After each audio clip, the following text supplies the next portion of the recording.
सालों से भारतीय जनता पार्टी की केंद्र सरकार ने, उनकी तानाशाह सरकार ने आम आदमी पार्टी को, दिल्ली सरकार को परेशान करने की कोई भी कसर नहीं छोड़ी। आम आदमी पार्टी के नेताओं पर झूठे केस लगाए, उन झूठे केस में रेड पे रेड करी, रेड पर रेड करी। एक रुपया भी भ्रष्टाचार का उन्हें नहीं मिला, लेकिन फिर भी आम आदमी पार्टी के सभी सीनियर नेताओं को जेल में डाल दिया। मनीष सिसोदिया जी को गिरफ्तार किया, सत्येंद्र जैन जी को गिरफ्तार किया, संजय सिंह जी को गिरफ्तार किया, दिल्ली के लोकप्रिय मुख्यमंत्री अरविंद केजरीवाल जी को गिरफ्तार किया। ऐसी गिरफ्तारियां हमें स्वतंत्रता संग्राम की याद दिलाती हैं। उस समय में भी जो अंग्रेजों के खिलाफ लड़ रहे थे, उनको भी झूठे मुकदमों के तहत जेल में डाला जाता था। जवाहरलाल नेहरू जी जेल में रहे, लाला लाजपत राय जी जेल में रहे, महात्मा गांधी जेल में रहे। हर तानाशाह अपने विरोधियों को, अपने विपक्षियों को चुप करने के लिए जेल में डालने की कोशिश करता है। भारतीय जनता पार्टी ने सोचा था कि अपनी इस तानाशाही से आम आदमी पार्टी को तोड़ देंगे, दबा देंगे, लेकिन उनकी हर संभव कोशिश के बाद भी आम आदमी पार्टी दबी नहीं, आम आदमी पार्टी टूटी नहीं।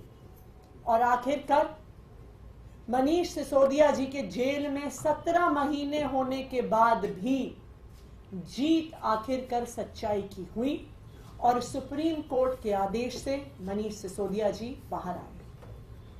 आज इस सच्चाई की जीत के उपलक्ष्य में आम आदमी पार्टी एक कैंपेन सत्यमेव जयते का डीपी कैंपेन शुरू कर रही है।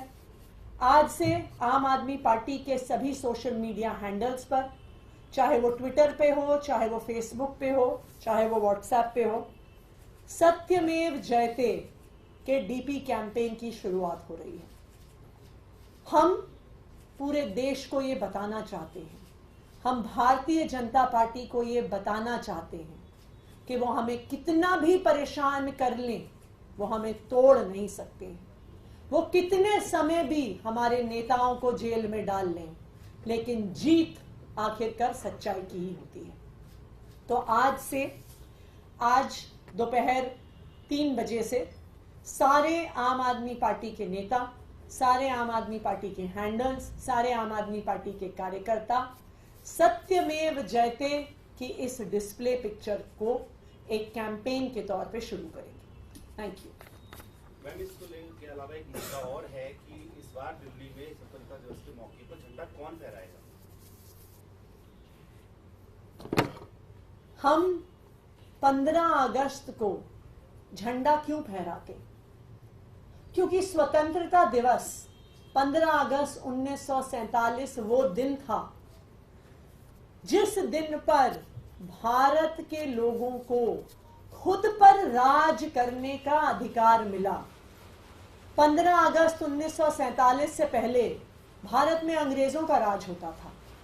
अंग्रेज एक वाइसरॉय को भेजते थे जो अपनी मन मर्जी से सरकार चलाता था। भारत के लोगों का उस सरकार में कोई अधिकार नहीं होता था, कोई आवाज नहीं होती। तो हम 15 अगस्त को झंडा लोकतंत्र के लिए फहराते हैं, आजादी के लिए फहराते हैं, भारत के लोगों की आवाज सुनने के हक के लिए फहराते हैं। लेकिन आज एक चुनी हुई सरकार के झंडा फहराने के अधिकार को छीना जा रहा है। आज दिल्ली में ऐसा लग रहा है कि एक नए वाइसरॉय आ गए हैं, एक नए वाइसरॉय आ गए हैं जो कह रहे हैं झंडा वो फहराएंगे। मैं एलजी साहब से कहना चाहती हूं कि 15 अगस्त को हमें यूनियन जैक नहीं फहराना है।